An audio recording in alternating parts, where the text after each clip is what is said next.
एका संस्कृत काव्यामध्ये अतिशय उत्तम प्रकारे सांगितलं.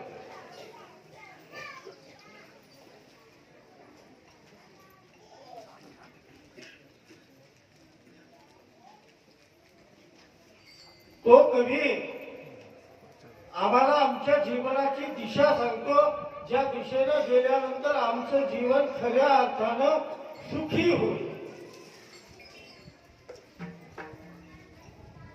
आता कीर्तन झालं आणि त्या कीर्तनामध्ये शिवदास माऊलीनं मागणं मागितलं. काय मागितलं? जन्मो जन्मी तुझा दास. आमची इच्छा आहे, सांगा आमची अजिबात इच्छा नाही.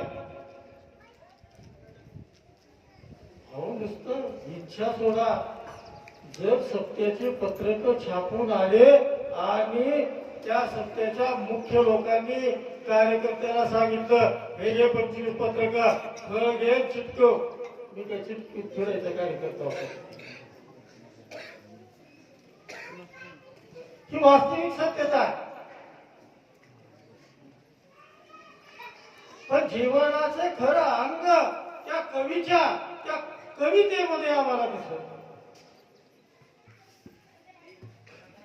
काव्य इतके सुंदर आहे, त्याची रचना इतकी सुंदर आहे की सांगत असताना कवी म्हणतो एक भुंगा सरोवराच्या भोवती फिरत असताना त्या सरोवरामध्ये उगवलेलं जे कमळ आहे त्या कमळाकडे त्या भुंग्याचं लक्ष गेलं आणि त्या कमळामध्ये असणारा जो कंद आहे तो पराग आहे, तो सेवन करण्याकरता तो भुंगा आतुर झाला आणि हळूहळू हळूहळू त्या कमळाभोवती फिरत फिरत फिरत फिरत त्या कमळामध्ये असलेल्या कंदावर जाऊन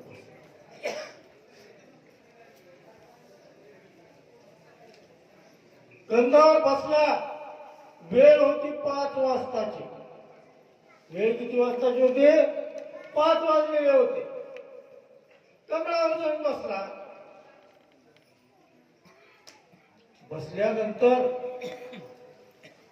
तो त्या कमळातला गंध पिण्यामध्ये इतका तल्लीन झाला, त्याला 6 वाजलेले कळालेच नाही. अंधार पडायला सुरुवात झाली, सूर्यास्त झाला आणि कमळ काय झालं?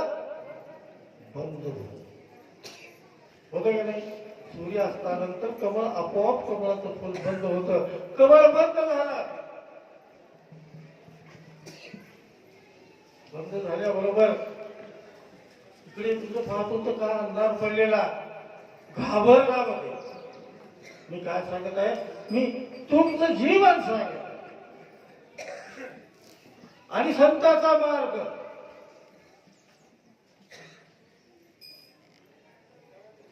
घाबरला.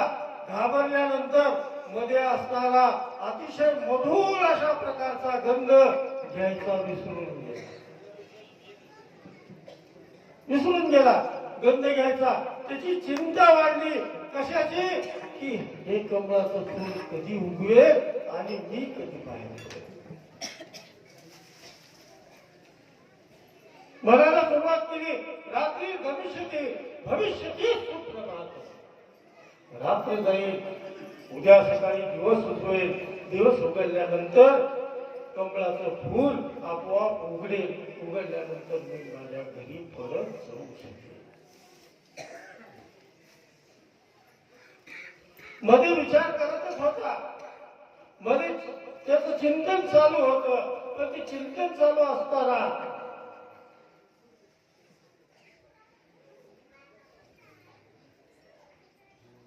रात्री त्या सरोवरामध्ये एक मदमस्त झालेला हत्ती आला.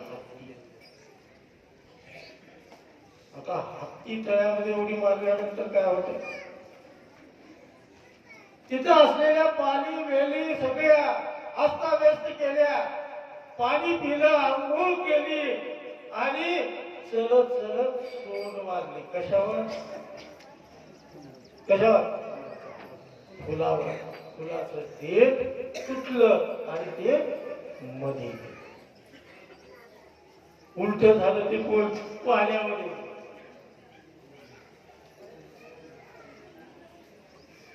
ते मध्ये गेल्यानंतर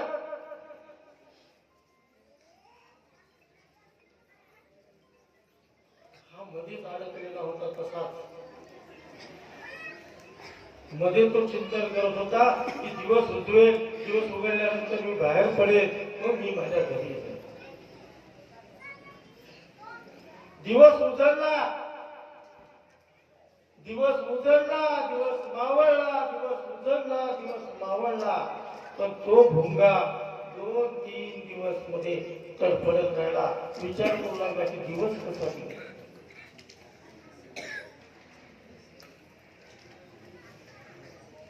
मध्येच मोडून गेला.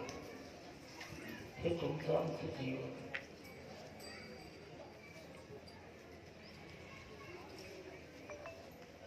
आणि त्याच्यातूनच मुक्त करण्याकरता पहिल्यांदा संतांनी आम्हाला मार्ग दाखवला. मार्ग सोपा, सरळ, सहज.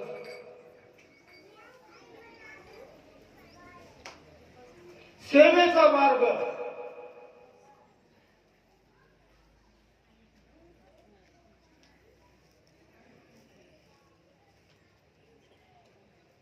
सहज दाखवला. आमचं जीवन त्या पद्धतीचंच आहे. आम्ही सकाळी उठतो, शेताला जातो, काम धंदे करतो, घरी येतो, संध्याकाळी झोपतो, पुन्हा उठतो, पुन्हा सकाळी कामाला लागतो. स्वयंपाक करणारे स्वयंपाक करतात, जेवणारे जेवतात, शाळेत जाणारे शाळेत जातात, नोकरीला जाणारे जातात. प्रत्येक प्रक्रिया,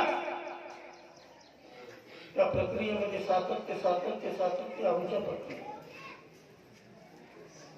आजचा हा दिवस मागणीचा दिवस आहे. आम्हाला भगवंताला मागायचंय. आणि मागायचं काय ते संतांनी आम्हाला सांगितलं.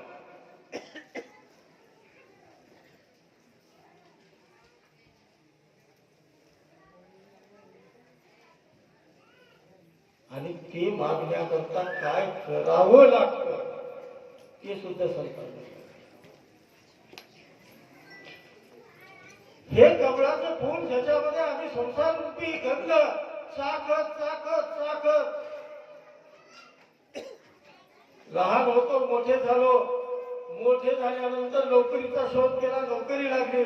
नोकरी लागल्यानंतर लग्न झालं, लग्न झाल्यानंतर मुलं बाळा झाले, मुलं बाळा झाल्यानंतर त्यांचे मुलं बाळा झाले, त्यांच्या लग्नाची चिंता, त्यांच्या नोकरीची चिंता, इथपर्यंत आमचा संसार संपत. आम्ही ते कथा आमचे कीर्तनकार लोक सांगतात. एक किरसुनी पडली होती आणि एक व्यक्ती मरत होता. माणसाचा स्वभाव होता. बाजूवर पडलेला होता, शेवटचा क्षण होता. आता जीव जाणार. कोपऱ्यात पडलेली किरसुनी त्याच्या बाजूला बांधलं होतं वासरू. त्याच्या बाजूला काय बांधलं होतं? वासरू बांधलं होतं. त्या वासराचं लक्ष त्या किरसुनीवर होतं. ते वासरू किरसुनी खायला निघाला होता. हा माणूस पलंगावर पडून शेवटचा क्षण जगायला निघाला होता. आणि आजूबाजूला सगळे पाहुणे मंडळी होते. त्या 2 उभा टाकलेल्या माणसाच्या मधून त्याला ते दृश्य दिसत होतं. काय दिसत होतं? की वासरू किरसुनी खातात. किरसुनी म्हणजे झाडू. वासरू काय करतात? किरसुनी खाताय. झाडू खायला निघाले वासरू. पलंगावर पडला, शेवटचा क्षण होता. उठ, आवाज निघाला तोंडातून, वा वा वा वा. बाजूला थांबलेले वा वा वा वा म्हणत जीव निघून गेला. बाजूला थांबलेले पाहुणे रावळे काय म्हणले? वासुदेव वासुदेव म्हणला. हो, शेवटी वासुदेव. त्याला म्हणायचं होतं का? होतं का? त्याला म्हणायचं होतं वासरू वासरू किरसुनी. तिथपर्यंत आमचा संसार. आणि नेमकं संतांनी ठीक आहे बाबा, तिथपर्यंत कर, पण जीवन सरळपणाच्या पद्धतीनं जगून कर. जीवनामध्ये महत्वाची गोष्ट सांगितली, दास्यत्व स्वीकारायला सांगितलं. जन्मोजन्मी तुझा दास करी म्हणेश.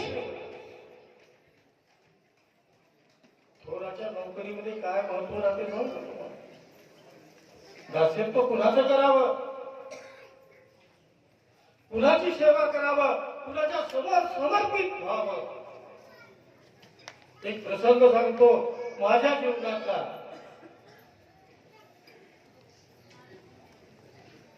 18-19 वर्षाचं वय होतं माझं आणि गोपीनाथराव मुंडे महाराष्ट्राचे मुख्यमंत्री होते. या काळामध्ये मोबाईल नव्हता, म्हणजे 20-25 वर्षांनी मोबाईल नव्हता. नवीन नवीन असं टिक टिक वाजायचं आलं होतं. एवढं जाड होतं त्याच्यात आवाज होतो.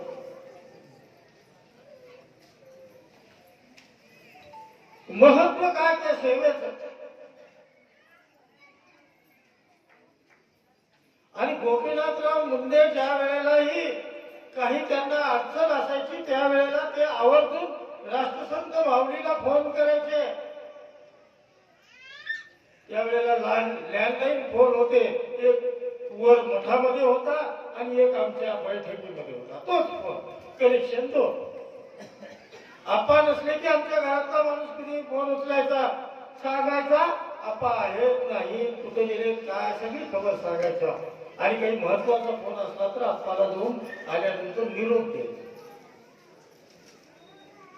बसलो होतो, फोन वाजल्यानंतर उचलल्यानंतर गोपीनाथराव मुंडेच्या पीएनं सांगितलं की मी उपमुख्यमंत्री साहेबांचा पीए बोलतो. आपण कोण बोलता? आम्हाला शिवाचार्य महाराजांना बोला.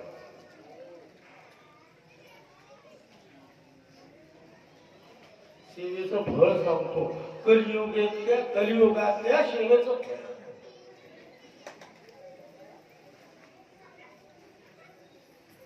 मी सांगितलं हो नाही महाराज गावाला गेले आणि संध्याकाळी येतील. नाही त्यांना साहेबांना महत्वाचं बोलायचं आणि मुंबईला ह्या नंबरवर फोन करा म्हणून सांगितलं. नंबर दिला. तुमचं नाव काय म्हणून विचारलं. मी सांगितलं माझं नाव गुरुराज स्वामी. ठीक आहे, नाव लिहून घेतलं, नंबर सांगितला. महाराज आले. आप्पा आल्यानंतर आप्पाला जाऊन सांगितलं. आप्पाने म्हणजे फोन लाव. फोन लावला, बोलले, बोलणं झालं.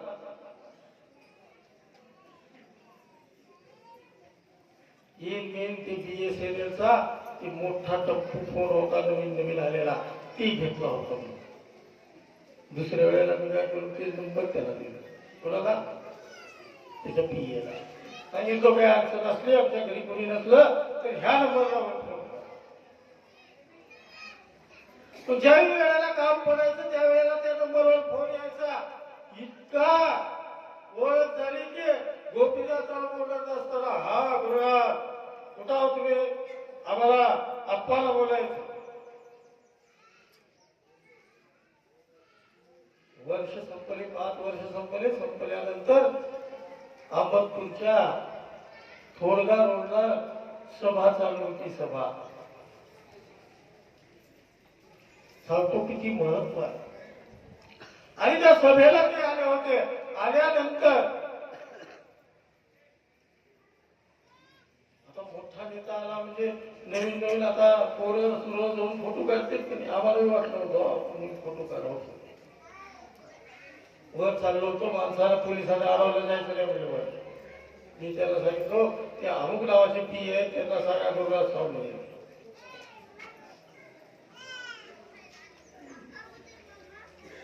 20-22 वर्षाचं वय म्हणल्याबरोबर त्याने ऐकल्याबरोबर बोलून घेतल्याबरोबर गोपीनाथराव सांगितलं असं गुरुराज स्वामी आले. म्हणल्याबरोबर गोपीनाथराव स्वतः उभा टाकले गळ्याला. कुणाच्या माझ्या थोराची चाकरी घरी तो सर्वदा दुज मज धंदा. ते सगळं बघित बसलेलं खालचं जेवढं प्रशासन होतं, तहसीलदार, कलेक्टर, डिप्टी कलेक्टर जेवढे अधिकारी होते ते सगळ्यांनी बघितल्यापासून दुसऱ्या दिवशी भेटल्यानंतर नमस्कार. गोपीनाथराव उठले, ह्यांना बघून गळ्याला पडले. मोठेपणा कोणाचा वाटला. सेवेच्या माध्यमातून आणि संतांनी नेमकं तेच केलं की आम्हाला सेवेचा मार्ग सांगितला, बाकी मार्ग सांगितला नाही. प्रामुख्याने 4 सेवा आहेत, 4 महत्वाच्या सेवा आहेत. अंगसेवा, स्थानसेवा, अर्थसेवा आणि मानसेवा. गुरुविषयी, आपल्या देवताविषयी सन्मान करणं, त्याबद्दल अपशब्दही ऐकून न घेणं म्हणजे मानसेवा. मंदिरात जाणं किंवा मठात जाणं, मठ झाडून काढणं, साफसफाई स्वच्छता राखणं, येणाऱ्या भक्ताची काळजी घेणं म्हणजे स्थानसेवा. आणि त्यानंतर अंगसेवा, गुरुची, सद्गुरूची किंवा महादेवाच्या मूर्तीला स्नान घालणं, त्याच्यासोबत त्याला नैवेद्य करणं, त्याला नैवेद्य खाऊ घालणं, गुरुला नैवेद्य खाऊ घालणं, प्रसाद खाऊ घालणं. आणि शेवटची सेवा अर्थसेवा आहे. ज्या वेळेला आम्ही काही करू शकलो नाही, त्या वेळेला काय करायचं तर आम्हाला जेवढंही देता येईल तेवढं काढून घ्यायचं. आमच्या ऐपतीप्रमाणे. विशेषतः याला फार महत्व आहे, कारण दिलेलं डोक्यावरचं ओझं कमी होते. काय होते डोक्यावरचं? कशाला? दिलेलं. तुम्हाला सांगतो, राजस्थान मधली गोष्ट आहे. एका गावामध्ये पाणी नव्हतं, पाणी 5 किलोमीटरहून आणावं लागत होतं. एक माऊली घरून मोठा हंडा आणि एक बॅनर हातात घेऊन निघाली. 5 किलोमीटर चालत गेली. 5 किलोमीटर चालत गेल्यानंतर तिथं हंडा भरून घेतला, ते पाणी आणि बॅनर भरून घेतलं आणि निघाली. जेवढ्या लोकांची लाईन लागली होती ती पाणी आणायला जायला, 5 किलोमीटर चालल्यानंतर तहान लागते की नाही तुम्हाला? लागते ना? आणि रस्त्यात लागल्यावर कसं पाण्यालाच निघालो आणि रस्त्यातच तहान लागली, कसं करणार?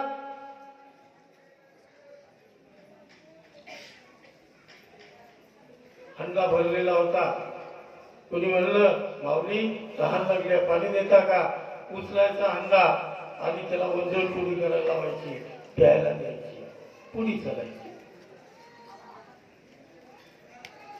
5 किलोमीटर अंतरामध्ये जेवढे लोक होते तेवढ्या लोकांना पाणी पाजलं. शेवटी हंड्यात काय राहिलं?